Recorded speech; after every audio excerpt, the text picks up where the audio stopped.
Vous êtes peut-être déjà là, parce que vous savez qu'on est dans Jean 13. Et nous sommes rendus à la deuxième moitié. On l'a coupé en deux.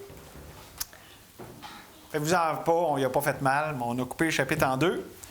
Et nous allons, juste là pour s'introduire, là, les versets 18 à 20. Je rappelle que c'est quelque chose de bon à faire. C'est bon, des fois, s'arrêter quand on lit la parole et essayer de se mettre dans l'atmosphère. Tu sais, quand on lit, mettons, on parlait de l'histoire de Joseph, de Job. Tu sais, des fois, tu lis ça, puis c'est une histoire, mais il y a tout qu'un arrière-plan, il y a une atmosphère spirituelle qui est là. Puis ici, c'est vraiment tellement important. Donc, on va le lire, puis je vais prier que Dieu nous communique les choses au-delà des mots, comme juste lui est capable de le faire. Donc, Jésus ici qui parle au verset 18, « Ce n'est pas de vous tous que je parle, je connais ceux que j'ai choisis, mais il faut que l'Écriture s'accomplisse. Celui qui mange avec moi le pain a levé son talon contre moi. Dès à présent, je vous le dis, avant que la chose arrive, afin que lorsqu'elle arrivera, vous croyiez ce que je suis. En vérité, je vous le dis, celui qui reçoit celui que j'aurai envoyé me reçoit. Et celui qui me reçoit, reçoit celui qui m'a envoyé. » Seigneur, je viens de le dire, je veux vraiment que tu nous fasses comprendre au-delà des mots et au-delà de juste des vérités froides, disons-le de même. Mais Seigneur, fais-nous saisir l'atmosphère spirituelle qui règne là et comment, Seigneur, ces vérités que tu as communiquées avaient un sens particulier dans ce moment très difficile et plein de confusion, en fait, pour les disciples, qui ne savaient pas trop quoi faire de tout ce que tu disais et qui ne comprenaient plus. Probablement qu'il y en a qui étaient sur le bord de dire, « Bien, voyons donc, je lance la serviette. » En fait, on sait que Judas, c'est ce qui est arrivé. Mais donc, Seigneur, je te prie que tu nous ouvres les yeux, le cœur, et Seigneur, on veut prêter vraiment notre pleine attention à ce que tu as pour nous dans ce temps, ce matin, au nom de Jésus. Amen. Le titre du message, c'est « Le comble de l'indifférence ». Parce que la semaine dernière, qu'est-ce qu'on a vu? Le comble de l'amour. Jésus, ça nous dit au début du chapitre 13 qu'il a mis le comble à son amour pour ses disciples. Bien ici, on voit avec Judas, qui était dans la présence du Fils de Dieu lui-même, et qui s'oppose comme ça à lui et qui le trahit. Mais vraiment, j'aimerais qu'on voit ici, on vient de considérer quelques paroles de Jésus qu'on va considérer dans le message aujourd'hui. Mais Jésus, le dit ouvertement, que l'un de vous va me livrer. Donc, il le dit sans ambiguïté. Puis, il faut comprendre ici que Jésus, quand il dit ces paroles-là, ça suscite chez l'ensemble des disciples beaucoup de confusion, de peur, d'incompréhension. Parce que là, ils ne savent pas comment tout processer ça. C'est un anglicisme, là. Comment tout gérer ça. Ils ne savent pas comment tout comprendre ça. Et pourquoi? Parce que c'est quand même antagonistes à leur foi, parce que, OK, c'est le Fils de Dieu, il est venu, puis là, ça finit de même. Hein? Ça ne fait pas très Fils de Dieu, ça ne fait pas très Messie promis qui va établir le trône de David, OK? Donc, il y avait cet antagonisme à leur foi, d'où d'ailleurs les paroles de Jésus au verset 19, « Dès à présent, je vous le dis ». Donc, il a dit, je vais être trahi, puis d'ailleurs, il a cité ici le psaume 41 qui le disait, qui prédisait ça. Donc, je vous le dis, avant que la chose arrive, verset 19, afin que lorsqu'elle arrivera, vous croyez ce que je suis. Donc, Jésus, encore, on voit tellement comment il adresse la foi des disciples. Il ne voulait pas juste les informer et leur dire, OK, vous le saurez. Non, votre foi est mon souci premier. Il soutenait la foi de ses disciples, il préparait leur foi à cette tempête qui commençait pas mal à brasser déjà. Mais évidemment, ça va culminer avec la croix. Puis même l'après-coup, parce que imaginez-vous, là, on a-tu même que les deux disciples d'Emmaüs, est-ce qu'on a cru en vain? Est-ce qu'on a cru à la mauvaise personne? Et donc, on va considérer ça, puis je rappelle que quand je parle du comble de l'indifférence, évidemment, je parle premièrement de Judas, qu'on va beaucoup voir ici dans notre passage. sauf à la fin. Mais il faut comprendre que l'atmosphère spirituelle ici, là, était pas... c'est pas juste Judas qui avait un problème puis qu'il y avait de l'indifférence dans son cœur, ou disons, c'était pas le bon mot pour toute la gang, mais oui, je pense que... Parce que Jésus leur parlait, les avertissait, puis ça rentrait par une oreille, puis ça sortait par l'autre. C'est comme si il prenait pas, il ingérait pas les paroles de Jésus. Pas parce qu'il était complètement indifférent, mais c'est comme s'il n'y avait pas... la portée des paroles de Jésus n'avait pas sa plénitude à cause de justement leur disposition. Là, il était complètement dépassé par les événements. Non seulement parce qu'il arrivait là, parce que là, on voit Jean, il y a beaucoup de rejets, beaucoup, tu sais, puis là, c'est la peur, l'atmosphère est très difficile, puis ce qui est sur le bord d'arriver, hein, évidemment, avec la croix. Et c'est tout ça derrière l'idée de la chambre haute. Il prend le temps de s'asseoir avec eux autres, puis là, de vraiment leur communiquer son cœur, s'ouvrir à eux, parce que Jésus savait, puis oui, il les préparait. Et Ésaïe 53 prophétise ça aussi, que Jésus allait être méprisé, abandonné des hommes, homme de douleur, habitué à la souffrance, semblable à celui dont on détourne le visage. Nous l'avons dédaigné, nous n'avons fait de lui aucun cas. Jésus vivait ça avec toute la foule et le public, mais malheureusement, il était aussi peu compris des siens, son plus proche entourage. Puis on le voit d'ailleurs, on a vu, il n'y a pas longtemps, on a considéré le geste de Marie avec le parfum qui a embaumé à l'avance Jésus. Donc, tout cet épisode-là, ça révèle comment Jésus était seul dans sa souffrance, isolé, incompris, même par les plus proches, par rapport à la mission même qu'il vient accomplir. Et ça nous aide à comprendre le verset 20. En vérité, je vous le dis, celui qui me reçoit, on voit que c'est vraiment une personne, hein, ce que je suis, puis ici, qui me reçoit. Pardon, là, j'ai sauté une... En vérité, je vous le dis, celui qui reçoit celui que j'aurai envoyé, ça, c'est le Saint-Esprit, me reçoit, et celui qui me reçoit celui qui m'a envoyé. La différence, là, si on fait la différence entre un Judas puis le reste des autres, bon, on pourrait prendre Pierre individuellement, on pourrait prendre les autres, mais en général, entre Judas et les autres disciples, la différence fondamentale, ce n'est pas, entre une foi authentique et fidèle des disciples, ce n'est pas d'avoir toutes les apparences correctes, que tout est beau, parce que tu regardes, tout le monde a de l'air dépassé, puis pour ça que même Judas ne se démarque pas nécessairement, parce que tout le monde est pas mal dans la même confusion. Ce n'est pas non plus un parcours sans entrave, comme nous montre Pierre, qui a renié Jésus, puis lui qui avait cette confiance en lui-même, puis Jésus s'est occupé de ça. Non, la différence fondamentale entre un faux disciple et un vrai, entre quelqu'un qui a la foi authentique et quelqu'un qui ne l'a pas, c'est la persévérance sur le chemin étroit, contre vents et marées. Parce que là, c'est ça, il y avait des grands vents, des marées inattendues, et les paroles de Pierre se sont prouvées vraies. Où irions-nous? Tu as les paroles de la vie éternelle. Oui, on passait par des différents détours, mais ils ont toujours fini avec Jésus. Et c'est ça, la marque d'un authentique disciple de Jésus.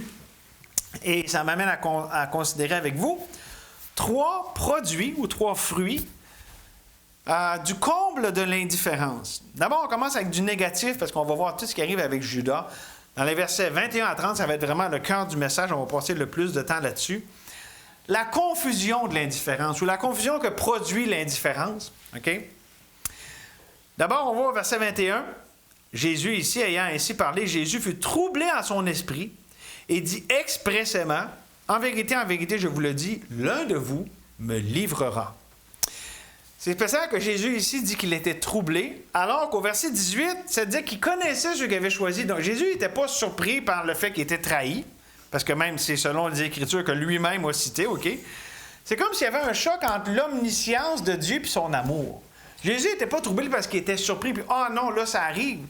C'est que il était là au moment de vivre, là où est-ce qu'il y a un des intimes que Jésus aimait. Jésus aimait Judas, vous allez voir, on va le voir à travers le passage. Il l'aimait sincèrement, pas juste pour bien paraître, c'est vraiment authentique. Donc, il était troublé d'arriver à ce moment-là où est-ce que son amour allait être rejeté comme ça par Judas.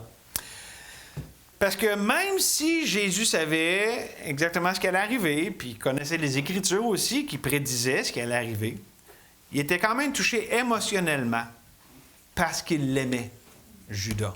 Okay? Lui, il n'était pas au compte de l'indifférence comme Judas. Lui, il aimait Judas. Puis ça nous dit, hein, à la deuxième partie du verset 2, du verset 21, qu'il dit expressément, en vérité, donc ça c'est une certitude, c'est une vérité inchangeable, l'un de vous me livrera. Et donc Jésus, comme ça, en révélant qu'il connaissait son traître, démontre qu'il est au contrôle des événements. Il n'était pas surpris, puis il n'est pas « Oh, je subis ceci et je ne sais pas ce qui arrive ». Non, il était totalement au contrôle de comment il réagit, qu'est-ce qu'il va dire là-dessus. Okay? Et c'est un bon rappel pour nous, lorsque la peur, il y a des choses des fois qui nous font peur, les circonstances, les relations. Lorsqu'on est face à l'incertitude, c'est bon de se rappeler que Dieu est au contrôle, puis lui, il n'est pas surpris. Verset 22. Les disciples se regardaient les uns les autres, ne sachant de qui ils parlaient. Et oui, c'est ça. Personne ne savait ce qui arrivait. Puis même, on apprend dans Matthieu 26, 22, qu'ils furent profondément attristés et chacun se mit à lui dire « Est-ce moi, Seigneur? » Il se demandait vraiment, là, c'était qui? Il n'y avait pas d'idée. Okay? Donc, personne ne soupçonnait Judas plus qu'un autre. Okay? D'où la confusion de l'indifférence. Okay? Ce qui arrivait dans le cœur de Judas avait des conséquences sur tout le monde. Lui, il savait, mais personne d'autre le savait. Bien, sauf Jésus, évidemment. Moi, je pense qu'il se demandait ce que Jésus voulait dire. Non seulement de qui il parlait, mais ce qu'il voulait dire. Est-ce que c'est littéral, ce qu'il dit là? Est-ce que c'est juste pour un temps? Tu sais, c'est quelque chose de permanent. C'est quoi qu'il veut dire là? C'est quoi les implications de dire « L'un de vous va me livrer ». Puis, imaginez-vous, tout le petit hamster, là, ça devait vraiment rouler vite dans la tête de chacun. OK? Donc, il ne comprenait pas ce qu'il voulait dire, de qui il parlait. D'où l'importance de comprendre ici, on va s'arrêter là, la dynamique qu'on voit dans les versets 23 à 28. Okay? On va prendre le temps de décortiquer ça. D'abord, début du verset 23. Un des disciples, celui que Jésus aimait. Ça parle de qui, ça? De Jean. C'est unique à Jean. Jean réfère à lui comme ça. Okay? Donc, l'auteur de l'Évangile réfère à lui comme étant le disciple que Jésus aimait. On l'a ici dans la chambre haute, on l'a dans 19-26 à la croix, on l'a dans 20, chapitre 20, verset 2 au tombeau, puis on l'a à 21-20, okay, à la fin complètement, lorsque Jésus est ressuscité. Donc, à des endroits vraiment clés, là, chambre haute, croix, résurrection, tombeau et résurrection. Et cette expression-là, avec laquelle Jean s'identifie, je crois que ça nous communique qu'il se glorifiait, puis là, je ne veux pas le prendre dans un sens de se penser bon, mais il se glorifiait de l'amour de Jésus-Christ. Pas d'une façon égocentrique, mais dans une reconnaissance et une humilité qui reconnaissait qu'il y avait quelque chose de vraiment unique entre lui et Jésus. Okay? Le disciple que Jésus aimait. Je ne pense pas que c'est une expression « Ah, voyez-vous, je suis meilleur que vous, Jésus m'aime, puis vous, il ne vous aime pas. » là. Je pense qu'il voulait juste référer au fait qu'il y avait cet amour unique entre les deux. On va voir, il y avait un prix à ça. Là. Je m'en viens, là, mais... Donc, ça, c'est l'expression. Ensuite, la deuxième partie du verset 23, ça dit, donc, Jean, okay, le disciple que Jésus aimait, était couché sur le sein de Jésus. J'ai dit ça souvent dans Jean, mais voulez-vous que je vous explique c'est quoi ça veut dire? Il était-tu de même, là? Tu sais, Jésus est comme ça, puis il est comme... Moi, je l'ai imaginé longtemps de même, mais quand on étudie comme une fois les Écritures, puis l'époque, on comprend. D'ailleurs, s'il y en a qui ont écouté le Chosen ou les films de Jésus de Nazareth, souvent, sont tous assis à une table sur une chaise comme nous autres, puis c'est pas ça. La confusion vient de là. OK? Si vous restez avec moi, en tout cas, j'espère, vous allez rester, je vais vous expliquer ce qu'il y en est exactement. À l'époque, les gens, puis un repas comme ça, c'était fait où est-ce que c'était une table en U, OK? Puis, c'était pas avec des chaises, les gens étaient de même, là. Puis là, je ne vais pas le faire à terre, là, j'aurais de l'air fou un peu, mais avec les jambes comme ça. OK? Donc, c'est bas. Les gens sont assis comme ça sur sont à côté sur leur coude gauche. Puis là, ils mangent comme ça. OK? C'était typique de l'époque. C'est encore même typique en Orient, des tables basses. OK? Fait que là, tu te mets tout le monde de même. OK? Avec un U. OK? Moi, j'ai fait un petit dessin ici, là. Là, tu mets de même, de même, de même. Mais là, quand tu arrives ici, tu fais que la tête d'un est à côté de la tête de l'autre. Parce que sinon, les autres, c'est plus les pieds, puis son torseau, sa tête sont plus loin de toi. Là, t'sais. Mais là, ça nous donne l'information. Il y a des gens qui sont de ce côté-là du U, mais au bout du U, il y a 3 personnes. Jésus au milieu, Judas à droite, sur ma droite, puis Jean à gauche. OK? Donc, vu qu'ils sont assis de même, Jean, c'est juste de par la façon qu'ils sont assis puis comment ils sont à côté, c'est vraiment proche. Tu sais, ils sont comme ça. Ça donne qu'à cause de la façon qu'ils sont assis, il est proche de tu sais, ça dit pencher sur sa poitrine, c'est comme s'il s'est approché. Hey, tu sais. Fait que c'était pas comme une espèce d'affaire, là. Il va se. Tu sais, des fois, on voit ça, là, des dessins, puis. OK? Vous êtes peut-être pas d'accord avec moi, peut-être que vous avez aucune idée de quoi je parle, mais vous le regardez par vous-même. Moi, c'est vraiment comme ça que je comprends le mieux le passage. OK? Ou est-ce que c'était cette façon-là de disposer les choses? Puis là, ça nous aide à comprendre. Il était très proche, OK? De par la façon qu'il était assis ou incliné, OK? Je vous ai-tu perdu ou on se fait des petits dessins? J'avais pensé faire venir du monde en avant, mais ça va être trop mêlant, là, puis... Vous regarderez, tu sais, avec Google, faites pas ça maintenant, là, mes frères, tu sais, pour sûrement que vous allez voir une image à quelque part, là. En tout cas, je ne veux pas prendre tout le temps, mais je veux prendre le temps de l'expliquer pour ensuite enchaîner avec ce qui suit. Jean était, de par ce qu'on comprend là, à la droite de Jésus, qui, selon la tradition, ce qu'on nous dit, c'était la deuxième place d'honneur, et Judas était à sa gauche, première place d'honneur. OK? Donc là, c'est ce qu'on a là quand on voit ça. Donc Jean se penche, OK, verset 24. Simon-Pierre lui fit signe. Donc Simon, il regarde Jean, puis un genre, je ne sais pas trop, clin d'œil ou quoi. Puis il lui demande, hey, demande à Jésus c'est qui. OK? Il fait signe de demander qui était celui dont Jésus parlait. OK? Puis pourquoi qu'il demande? Parce que comment il sait que c'est le plus proche? Fait que, tu sais, il y a cette proximité, puis aussi, bien évidemment, il y a aussi, Pierre, Jean-Jacques, c'est aussi des disciples qu'on voit qui sont spécialement proches, mais vu que, de par sa position, donc il fait signe, parce que Pierre n'aimait pas ça être dans le doute, il n'aimait pas ça être dans cette zone-là. Hey, clarifie ça, il faut qu'on reste un problème-là. OK? On voit un Pierre qui est tout à fait Pierre, là. La pierritude de Pierre est très claire ici. Et là, Jean transmet le message, verset 25. Et ce disciple, s'étant penché sur la poitrine de Jésus, lui dit, « Seigneur, qui est-ce? » Donc, vous voyez, il était déjà quand même assez proche, fait qu'il fait juste, « Hey, c'est qui? » Là, il se parle proche de même. Et là, remarquez, verset 26. Tu sais, là, la semaine dernière, quand on parlait, là, c'est important de voir les gestes, comme, tu sais, Pierre, il a dû faire ça de même, là, tu sais, la tête, puis j'avais expliqué ça, mais là, aussi, là, il se penche, OK, il faut voir son proche. Bien là, regardez ce qui se passe, verset 26. Jésus répondit, donc, Jésus parle à Jean. C'est lui à qui je donnerai le morceau trempé. Et ayant trempé le morceau, il le donna à Judas, fils de Simon l'Iscariote. Là, comprenez. On va voir par la suite des choses qui font un geste très clair, mais personne ne comprend. Ça veut dire que c'est juste Jean qui a compris. Jésus l'a chuchoté. On ne peut pas expliquer ça sans que la seule personne qui le savait, c'était Jean. Parce qu'il avait dit, « Hey, ça va être celle-là que je trempe. » Puis là, il trempe ça, puis il le donne même, puis tout le monde se demande encore. Ça se pourrait pas, là. Comprenez-vous? Donc, il l'a dit comme ça. Donc, Jean se fait demander par Pierre. Il demande à Jésus comme ça. Jésus, il dit pas fort. Fait que Jean était au courant, mais pas les autres. Là, c'était bien intéressant parce que là, Jean, ça le met dans une position unique. Là, Jean, il s'est fait ouvrir le cœur de Jésus d'une façon que les autres, OK? Que les autres ne l'avaient pas, là. OK? Excusez, verset 26, qu'est-ce que je voulais dire là-dessus? Donc, oui, Jésus le dit, OK, tremper le morceau. Il dit ça dans l'oreille. Puis pourquoi c'est important que Jésus ne le dise pas? Bon, il y a les plans de Dieu que là, on ne peut pas tout expliquer, mais l'effet surprise aurait été perdu, puis c'est pas que Jésus voulait faire une surprise, c'était pas quelque chose de plaisant. Mais tu sais, ça faisait partie aussi parce que justement, là, celui qui livrait, il fallait qu'au moment que ça arrive, Parce que sinon, qu'est-ce que vous pensez qui serait arrivé? Tout le monde aurait voulu essayer d'arrêter ça, mais il fallait que ça arrive de même. OK? Fait qu'il y avait cet aspect-là. Mais plus que ça, Jésus voulait montrer à Judas qu'il l'aimait parce que il voulait lui donner une dernière chance de se repentir.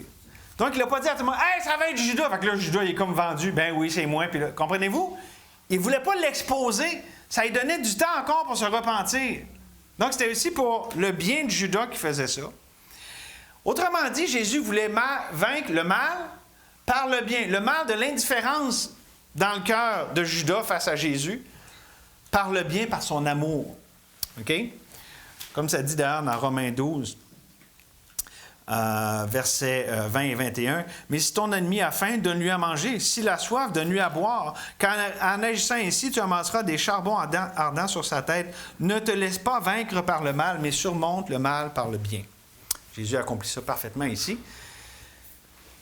Et là, une petite application ici. Parfois, nous nous imaginons, OK, c'est l'imagination, nous nous imaginons que quelqu'un est contre nous, puis, bon, ça peut être vrai, ou des fois, c'est vraiment quelqu'un qui est contre nous, mais souvent, notre réaction, c'est que ça va nous rendre suspicieux, apeurés, puis, vous savez de quoi je parle, là, là c'est comme, oh, malaise, OK?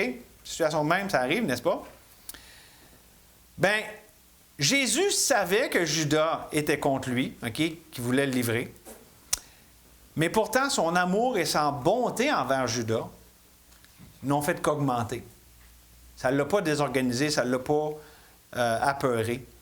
Donc, on voit que Jésus, OK, dans le chapitre 13, avant le repas, là, Jésus a fait deux choses majeures. Avec ce qu'on a vu la semaine dernière, il a fait le plus grand acte de service avant le repas. Il a lavé les pieds. Puis on a vu, rappelez-vous, la semaine dernière, c'était un type de la croix. Là. Il se dépouille comme Jésus s'est dépouillé, puis il s'abaisse comme un serviteur, puis il lave les pieds. Rappelez-vous, on a vu la symbolique de laver les pieds comme ça pointe vraiment à la croix. Bien ici, dans la deuxième partie du chapitre qu'on considère aujourd'hui, on voit sa plus grande démonstration d'amour pour ses ennemis avant la croix. Donc, deux préfigurations de la croix. Son amour pour les siens et même pour ses ennemis. Voyez-vous comment le chapitre nous pointe à ce qui est juste sur le bord d'arriver à la croix? C'est des ombres de ce qu'elle a été accompli pleinement sur cette croix. Et on continue. Verset 27. Il a donné le morceau, puis il dit, dès que le morceau fut donné, Satan entra dans Judas. Jésus lui dit, « Ce que tu fais, fais-le promptement. » On va revenir sur ça dans un instant. Ah, comment ça que... Oui. Parce que... Ouais, comment ça? Il y a quelque chose qui ne marche pas ici. Là. Oui, OK. Je vais vous donner un commentaire de plus là-dessus. On va lire 27-28 parce que je veux... il y a des choses que je veux vous expliquer d'abord. Donc, il dit à Judas, ce que tu fais, fais-le promptement. Mais aucun de ceux qui étaient à table ne comprit pourquoi il disait cela. OK? Donc, Jésus est clair avec Judas, mais encore là, les autres ne comprennent pas. Personne ne comprend, sauf qui? À part Jésus? Jean, il comprend. Je l'ai fait dire. C'est pour ça que je veux parler de Jean d'abord, là. Jean, il savait, mais au lieu de prendre les choses en main, il aurait pu s'opposer à Judas. Hey, wow, là, Jean, il va faire. OK, il a gardé ça pour. Imaginez-vous, là, Jean, dans quelle espèce de malaise et de position il se retrouve. Il est dans le secret du Seigneur, mais ouf, ça ne le met pas dans une position confortable, là. Laisser le contrôle à Jésus dans la situation, ça voulait dire de souffrir énormément. L'intimité spéciale qu'avec Jésus, il y avait un prix. Il était participant aux souffrances de Christ. Ils font, hey, oui, l'intimité avec Jésus, je veux ça, c'est beau. Oui, mais il y a un prix. Là, il souffrait avec Jésus de voir tout ça, puis c'est Judas. Imaginez-vous comment il se sentait, là, Jean. Là. Si les autres étaient à l'envers, lui, il devait l'être encore plus parce que là, il savait. Puis, fait que c'est vraiment, je ne sais pas si vous êtes déjà arrêté à ça, mais c'est vraiment spécial ce qui se passe là. Donc oui, il y avait une relation intime qui enlevait la confusion. Lui, il n'avait plus de confusion, il savait c'était qui. Mais ça augmentait la souffrance aussi. Et il y avait une explication rationnelle. Verset 29. Car quelques-uns pensaient que comme Judas avait la bourse, Jésus voulait lui dire « Achète ce dont nous avons besoin pour la fête » et lui commandait, ou qu'il lui commandait de donner quelque chose aux pauvres. Ah oui, il y a une explication. Ça doit être à cause de ça. Mais je reviens sur le verset 27, c'était clair, ça dit « Satan il était impliqué. Puis on le voit dès le début, là, parce qu'au début du chapitre 13, on dit que Satan avait mis dans le cœur de Judas, puis ici, il est rentré dans Judas. Donc on voit qu'il peut y avoir une explication rationnelle, mais ultimement, la vraie explication était spirituelle. Ça vous fait penser à quelque chose? De nos jours, souvent, on va trouver des explications. On est dans un monde rationaliste. Hein? On veut tout expliquer par ce qu'on voit, par les sens et tout ça. Mais derrière la réalité qui frappe aux yeux, il y a une réalité spirituelle. Là, même rationaliser les réalités spirituelles. Mais ça ne change pas qu'il y a une réalité spirituelle qui est là et qu'on ne peut pas juste essayer de faire comme si ça n'existait pas, juste en expliquant avec ce qu'on voit de nos yeux. Et là, parlons un peu de Judas. OK? On a parlé de Jean, on va parler de Judas. Ça nous dit que Satan a eu accès au cœur même de Judas, puis qu'il a rentré dans Judas. Comment? Écoutez bien. Par le mensonge, parce que Satan est menteur. Okay? Puis meurtrier, parce que ça l'a mené finalement à la mort de Judas et de Jésus. Mais bon, pour Jésus, c'était pas évidemment la fin de l'histoire. Donc, Satan a eu cet accès à Judas par le mensonge qui va un peu comme ceci. Satan a réussi à convaincre Judas que Judas, c'est toi qui es au contrôle, puis Jésus, il faut qu'il fasse face. Ça se dit mal, ça, il faut qu'il fasse face. Ça fait deux faces. Il faut qu'il fasse face à ce que toi, tu veux. OK? Donc, autrement dit, tu es capable de changer le cours des choses. Moi, je pense que Judas avait probablement des bonnes intentions au début, parce que, voyons, ça se peut pas que le Messie, il a pris les choses en main. Puis là, non, ça ne va pas arriver de même. Fait que là, mais c'était tout du mensonge. Puis dans le fond, il voulait contrôler au lieu de laisser Dieu être au contrôle comme il l'était déjà.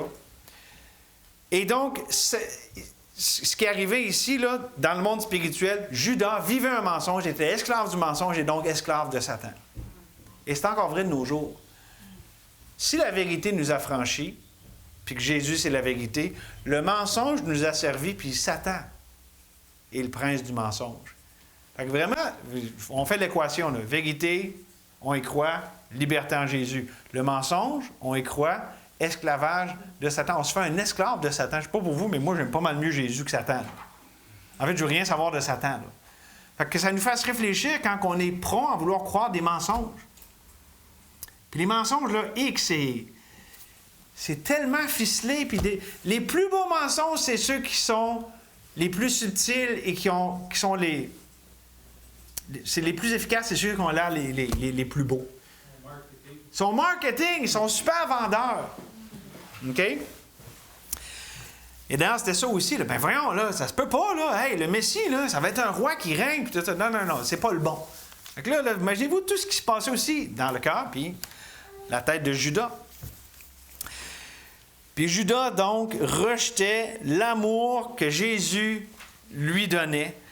Il rejetait son offre de repentance et il permettait du même coup, ou comme diraient les Français, du coup, il permettait à Satan de prendre le contrôle. Mais c'était pas... Là, on voyait la culmination, mais ça a commencé bien avant. Et comme au verset 27, puis aussi dans Matthieu 26, 25, on peut lire, Judas qui le livrait prit la parole et dit, « Est-ce moi, Rabbi? » Jésus lui répondit, « Tu l'as dit. » Ça aussi, ça ne s'est pas dit ouvertement parce qu'encore là, tout le monde l'aurait su. Mais même quand Jésus aussi, verset 27, dit « Ce que tu as à faire, fais-le promptement », Jésus clairement il a fait savoir qu'il savait. Donc Judas, tantôt il y avait des face-face, là, mais là c'est Judas savait que Jésus savait. Tu sais, Jésus a fait connaître, je sais exactement ce que tu vas faire. Là. Je sais ce qui arrive entre toi et Satan. Là. Je suis au courant de la situation. Donc, son plan à Judas, là, était peut-être secret devant les autres disciples, mais pas devant Jésus. Puis en plus, pour ajouter à tout ça, Judas savait que Jésus l'aimait. Parce que le geste qu'il fait de tremper le pain, c'est un geste d'honneur. Il est à la place d'honneur, la première place d'honneur, puis le fait de tremper comme ça puis de donner, c'est pour honorer quelqu'un. Fait que voyez-vous comment on voit dans les gestes, dans les paroles, que Jésus montre son amour, donne l'occasion de se repentir, il l'honore devant les autres. C'est comme si, tu sais, c'était sur un plateau d'argent pour Judas de se repentir. OK? C'est riche en leçons ce qu'on voit aujourd'hui. Je prends mon temps parce que je veux qu'on digère ça comme il faut. Donc, malgré tout ça, malgré toute cette grâce, toute cette ouverture qui était devant lui, il a fermé son cœur à Jésus, qui ouvrait la porte grande devant lui pour se repentir. Et j'aimerais que vous remarquiez au verset 30, Judas ayant pris le morceau, se hâtant de sortir, il faisait nuit. J'ai vu ça dans un commentaire, mais je n'avais jamais remarqué, mais même le goût de la faveur, de la grâce de Dieu, tu sais, ce geste d'honneur d'avoir trempé, il partait, il l'avait encore dans la bouche. Il y avait même une mémoire olfactive et de goût, comment on appelle ça? En tout cas, hein? Ouais. Il pouvait se rappeler de la faveur qui était, puis tu sais, en s'en allant. Fait que voyez-vous, c'est quand même spécial que c'est pas juste de même une parole qui s'envole, même dans sa bouche, dans son corps, il pouvait ressentir cette offre de grâce à laquelle il tournait le dos, là. C'est vraiment, mais vraiment spécial. Donc, il y a quelque chose d'important ici. Ça nous montre que Judas est la preuve vivante que l'homme déchu a besoin de beaucoup plus qu'un bon exemple de Jésus. Parce que Judas là, avait Jésus, l'exemple, l'enseignant parfait, là, il était avec tous les autres, là, mais il est quand même demeuré perdu, il est resté dans son incrédulité.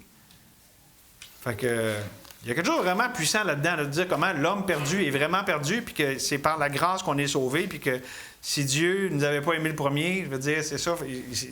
Imaginez-vous, Judas, là, on ne peut pas dire que quelqu'un n'a pas eu plus une chance que lui, jusqu'au bout, jusqu'à la dernière seconde. Puis il a continué à fermer son cœur. Ça nous amène au verset 31 et 35, la glorification contre l'indifférence. Puis là, j'ai vraiment... la majorité du message est passé. Mais je veux qu'on considère ici Jésus qui contre-attaque. Okay? Donc, il y avait la confusion, tout le monde est mêlé, les gens ne comprennent pas ce qui arrive. Mais là, Jésus, il se met à parler à ceux qui restent. Fait que là, cette indifférence-là, qui est l'atmosphère générale qui est là, Jésus adresse ça. D'abord avec la glorification contre l'indifférence. Regardez versets d'abord 31 et 32. Lorsque Judas fut sorti, Jésus dit... Maintenant, le Fils de l'homme a été glorifié et Dieu a été glorifié en lui. Si Dieu a été glorifié en lui, Dieu aussi le glorifiera en lui-même et il le glorifiera bientôt. En 2 versets, on a 5 fois le mot glorifié.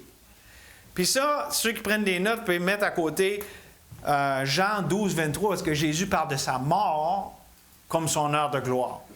Donc ici, Jésus réfère évidemment à sa mort, quelle est son heure de gloire, où est-ce que Dieu est révélé pleinement, l'amour de Dieu et sa justice est révélé par la croix. Okay? C'est ça ici que Jésus réfère. Mais on voit que c'est toute une séquence parce qu'il parle même comme au passé. Le Fils de l'homme a été glorifié. C'était comme le début, là, le processus est entamé. OK, celui qui allait le livrer est allé. Bien là, il y avait une chaîne irrémédiable d'événements là, qui était en cours. Là, il n'y avait plus de retour en arrière. Fait que il y avait une séquence qui était entamée, bon, qui allait amener à l'arrestation, le procès, la condamnation, évidemment, la crucifixion. Et là, on avait ce commencement, et c'est bien trouble, mais ça allait culminer en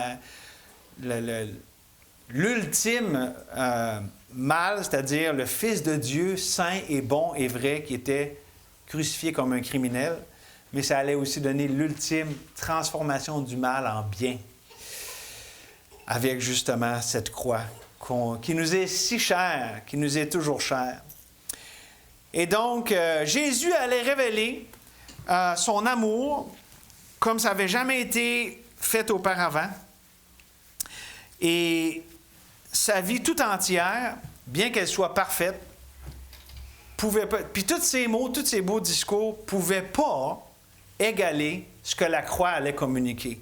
Les mots et même les actions que Jésus a faites, là, les miracles et tout ça, étaient limités comparativement à la gloire de la croix. La gloire, c'est la plénitude de la révélation de Dieu. Jésus s'est révélé beaucoup, là, en parole et en acte avant, là, mais la croix, c'était la gloire ultime. Et ça nous amène donc au verset 33. « Mes petits-enfants, je suis pour pour peu de temps encore avec vous. Vous me chercherez.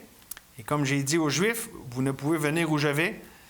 Je vous le dis aussi maintenant. C'est la seule place dans les évangiles où Jésus, puis c'est drôle parce que peut-être que Jean qui prend cette expression-là dans son évangile, il a dû prendre ça de là, j'imagine. Jésus les appelle ici petits-enfants. C'est pas du dédain, hey, les petits gars, puis... non, je pense qu'il y a vraiment ici, c'est une expression qui nous montre la douceur, les soins de Jésus, mais aussi qui reconnaissait que les disciples étaient dépendants et, oui, immatures. Tu sais, qu'il leur parle, oui, comme des petits-enfants, parce que c'est vraiment... Puis n'est-ce pas aussi ce que nous sommes? Quand on se compare à Dieu, là, on est quand même... On est dépendant, on comprend pas vite, on fait les choses un peu tout croche, tu sais, comme un enfant me dit hey, « OK, Cédric, tu fais la vaisselle aujourd'hui. » Ça sera pas comme quand maman le fait. Je suis obligé de prendre l'exemple de même. Là. Je dis ça au hasard, mais peut-être que je me trompe pas. OK? Donc, c'est ça, quand on s'assied en avant, on devient l'exemple. Vous êtes souvent les deux premiers exemples, hein? Les deux premiers bancs, vous êtes les exemples de mes... les objets de mes exemples. Et donc, évidemment, tout ça aussi est reçu comme un choc, parce qu'il dit, je suis pour peu de temps avec vous autres, je l'ai dit, là ça arrive, fait que, il y a tout qu'un choc là-dedans. Et ça n'allait pas du tout selon leurs attentes puis leurs plans. Il n'y en a pas un là-dedans qui dit « Ah ben oui, OK, c'est ça, c'est exactement comme j'avais pensé. Oui, là, tu t'en vas, tu vas mourir. » Pourtant, il l'avait dit, là, tu vas mourir demain, mais ça ne computait pas, comme on dit en bon québécois. Peut-être que Jean, ça a commencé à travailler différemment, puis on sait aussi que Marie, hein, qui a oint, fait qu'il y en a qui étaient, je ne vais pas le dire demain, ça fait un peu élitiste, mais qui étaient un peu dans le conseil secret de Dieu. Puis il y a quelque chose là-dessus, ce qui les préparait à ce grand choc.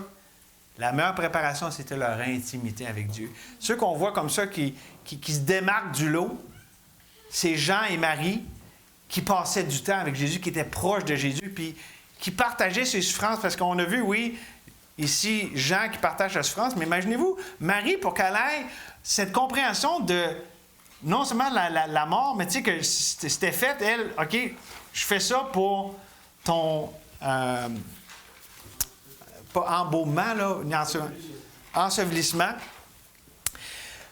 La meilleure préparation qu'on a à peu importe c'est quoi, parce qu'il y en a des chocs dans la vie, il y a des affaires qu'on n'a pas vu venir. La meilleure préparation, c'est notre intimité avec Dieu.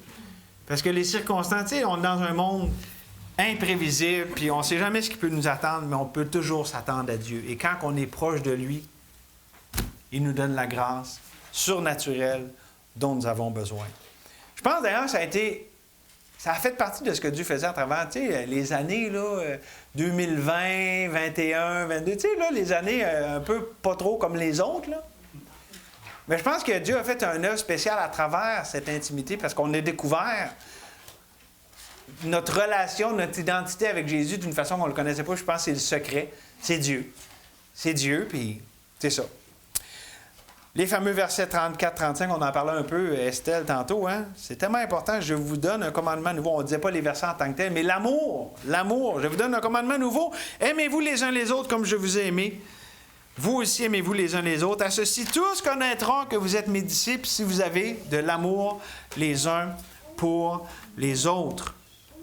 Évidemment, ici, c'est pas une idée nouvelle, l'idée de s'aimer les uns les autres, mais la mesure est nouvelle. Comme je vous ai aimé, là, l'exemple ultime de cet amour-là, je l'ai souvent dit, fait que là, je ne vais pas m'allonger là-dessus, mais la croix est ce qui donne la mesure de l'amour, un amour qui va jusqu'au bout. Et c'est d'ailleurs la mesure des authentiques disciples de Christ. Et là-dessus, j'ai retenu 2 versets dans le même épître, Galates. C'est pour la liberté que Christ nous a affranchis. Demeurez donc fermes et ne vous laissez pas de nouveau mettre sous le joug de la servitude. Frères, vous avez été appelés à la liberté. Seulement, ne faites pas de cette liberté un prétexte pour vivre selon la chair, mais rendez-vous par amour, serviteurs les uns des autres. La liberté chrétienne, ce n'est pas un prétexte pour la chair. La liberté chrétienne, c'est la liberté d'aimer, la liberté de pardonner, la liberté de souffrir. Et donc, ce n'est pas une occasion pour la chair avec la langue ou les différentes façons que la chair se manifeste, parce que la vie et la mort sont au pouvoir de la langue. La liberté de l'esprit, c'est l'occasion de laisser la vie de Jésus et le fruit de l'esprit s'exprimer. Et ça, savez-vous, c'est comment que ça se montre le plus? Et c'est là que la foi est importante, c'est quand Dieu nous appelle à souffrir pour le bien et le péché des autres. Ça, c'est un autre bout de vendeur de mon message. Hey, Jésus nous appelle à souffrir pour le bien et le péché des autres. Mais c'est ça. Tu sais, quand la Bible nous dit qu'il nous a laissé un exemple afin qu'on suive ses traces, c'est exactement ça dans le contexte, parce que 1 Pierre, c'est écrit pour les chrétiens qui souffraient pour Jésus, qui souffraient parce qu'ils étaient chrétiens. Et donc, ça m'amène à conclure avec le troisième point dans les versets 36 à 38, l'humiliation contre l'indifférence. Alors, regardez ce qu'on peut lire au verset 36. Simon-Pierre lui dit, « Seigneur, où vas-tu? » Hey, notre fameux Pierre, hein? Là, il parle au nom de tout le monde, c'est sûr. Jésus répondit, « Tu ne peux pas maintenant me suivre où je vais, mais tu me suivras plus tard. » Parce qu'effectivement, Jésus s'en allait à la mort, puis là, c'était pas le temps pour Pierre, mais Pierre a effectivement suivi Jésus à la mort. Il a été lui aussi un martyr pour le nom de Jésus. Seigneur, lui dit Pierre, pourquoi ne puis-je pas te suivre maintenant? Je donnerai ma vie pour toi. Jésus lui répondit, tu donneras ta vie pour moi? En vérité, je te le dis, le coq ne chantera pas que tu ne m'aies renié 3 fois.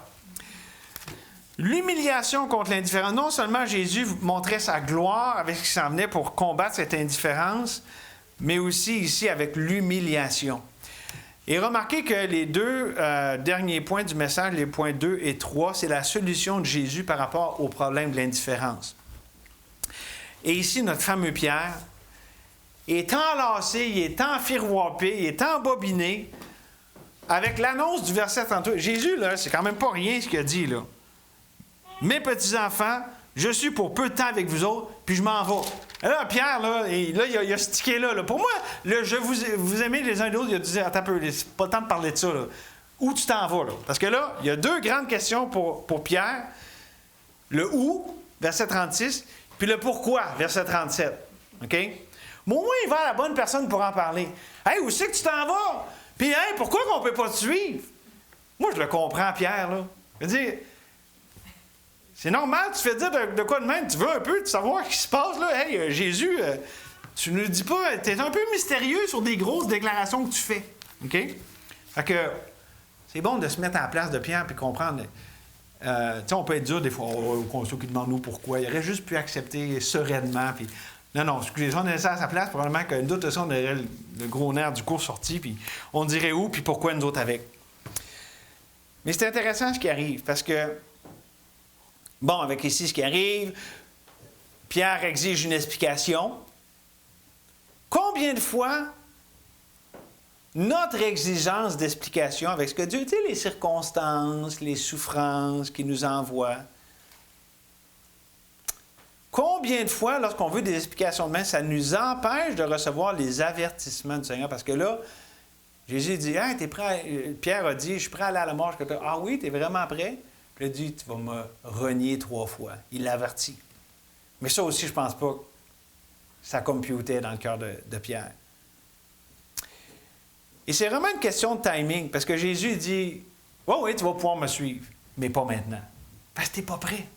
Tu as besoin d'être humilié. J'ai besoin de briser des choses en toi pour que tu sois prêt à être utilisé entre mes mains. Et ça, là, il y a quelque chose vraiment dans tout ce qu'on voit là. Jésus, là, il les aimait. Il voulait faire de quoi avec eux autres. Il allait se servir d'eux pour répandre la bonne nouvelle de l'Évangile, mais il ne pouvait pas prendre les disciples tels qu'ils étaient. Ils étaient trop pleins d'eux-mêmes. Il fallait qu'ils brisent cette confiance en eux. Il fallait qu'ils brisent ces raisonnements. Il fallait qu'ils brisent ces forteresses.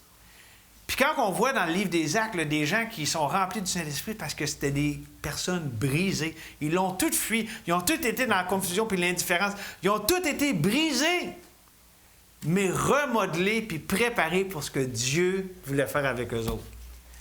C'était tout qu'un prix pareil, là. Moi, je ne sais pas comment j'aurais réagi à tout ça, mais c'était quelque chose de grand que Dieu faisait.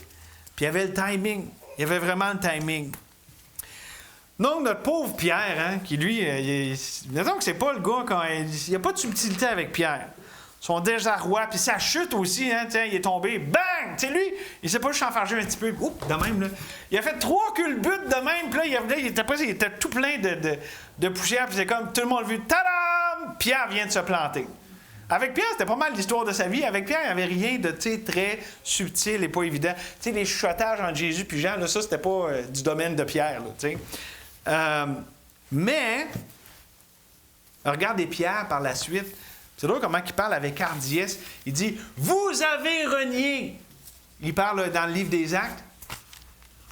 Puis il leur parlait comme ça, pas parce que lui pensait qu'il était au-dessus de tout ça, mais il peut savoir « Hey, c'est quelque chose de renier Dieu, puis prenez pas ça à la légère. » Puis qu'est-ce qu'il fait? Comme lui a expérimenté la grâce de Dieu, quand il prêche de même en disant « Vous avez renié le saint et le juste », il leur offre l'opportunité de se repentir. Donc, c'est un gars exercé. C'était pas juste un sermon qu'il leur disait du haut d'un piédestal. C'est ce qu'il avait expérimenté. Puis Dieu l'avait relevé. Puis maintenant, il pouvait dire, vous avez renié, mais Dieu, il y a sa grâce qui est là. Puis repentez-vous. Et donc, ça l'a vraiment transformé Pierre. Puis je pense même, parce que Pierre nous parle beaucoup de souffrance. Vous lirez un Pierre, là. Pierre a beaucoup souffert. On peut dire, oui, des choses qui étaient inflictées par lui-même, mais aussi de par sa confiance en lui-même, et c'était un peu son épine dans la chair. Pierre est un leader naturel, c'est un homme fort, c'est un homme capable. Puis c'était ce que Dieu lui a ramené constamment. C'est pas de ça que j'ai besoin, Pierre. Moi, j'ai besoin de ta faiblesse, j'ai besoin de voir que tu es dépendant, j'ai besoin de voir que tu n'es pas suffisant. C'est ça que je vais utiliser, Pierre. C'est ça qu'on voit de Pierre par la suite. Puis il y a quelque chose de bon là-dedans, de beau et de glorieux. Et donc, pour terminer, je veux vraiment simplement amener les choses à ce point-ci. Je ne sais pas pour vous, mais tu lis ça, c'est... Hey, il se passait vraiment des affaires assez spéciales là. Mais Jésus, non seulement il offrait son repos, sa paix, on va voir ça, là, que votre cœur ne se...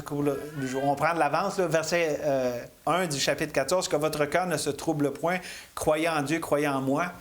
On arrive avec des paroles de réconfort, puis tout ça, là, Jésus s'occupait d'eux autres. Mais Jésus s'occupait d'eux autres en se donnant lui-même, puis en pointant à lui. Je suis là, je vous aime, faites-vous-en pas. Et donc, je ne sais pas les circonstances que chacun ici passe. Je ne sais pas si vous êtes dans une tempête, vous en sortez d'une, ou si une que vous ne voyez pas puis qui est à l'horizon. Je ne sais pas. Mais une chose que je sais, c'est que la grâce de Dieu, elle est là, puis la grâce de Dieu, c'est une personne. Il veut, lui, se donner à nous, puis il est suffisant. Il est bon. Puis tout ce qu'il nous demande, là, c'est pas de performer, là, puis d'être le super-héros de l'histoire, là. C'est de laisser écrire son histoire, puis d'y faire confiance.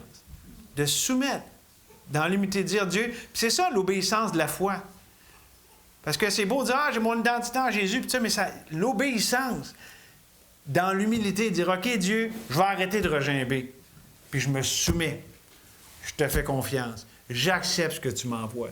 C'était pas l'histoire que j'avais prévue, mais c'est ton histoire, donc c'est une histoire glorieuse. Et une histoire dont je veux faire partie. Puis savez-vous quoi? Si quelqu'un n'est pas sauvé, là, l'histoire commence à la croix. Et laissez Dieu écrire votre histoire. Vous avez écrit votre histoire assez longtemps. Probablement vous êtes tanné des échecs à répétition puis tout ça. Laissez Jésus prendre le contrôle de votre vie. Il veut vous sauver, vous délivrer de lui-même, vous repartir à zéro et avoir le pardon de tous vos péchés. Laissez-le rentrer dans votre vie, vous sauver, vous délivrer, puis goûter à sa grâce merveilleuse. Amen. Seigneur, merci pour ce temps ce matin. Dans un lieu très saint, avec vraiment des choses qui... le chapitre 13, il y a un choc, il y a un nombre de chocs aussi par la suite, mais merci que tu étais là, puis tu n'étais que bon et vrai, même envers Judas. Et merci, Seigneur, même avec Pierre, tu l'as averti, tu étais tellement bon. Avec Jean, tu avais des choses spéciales pour chacun. Et tu es comme ça encore aujourd'hui. On pourrait faire le tour de l'Église et nommer chacun, dire, tu prends soin personnellement de chacun ici. Merci pour ça, Seigneur. On veut s'ouvrir à toi, à tes soins, puis accepter le choc de tes voix, de te laisser écrire l'histoire, puis on veut se soumettre à toi. Pas en regimbant, mais dire, Seigneur, OK, j'arrête de me battre, de me débattre. Et je me soumets par la foi. On te le demande au nom de Jésus. Amen.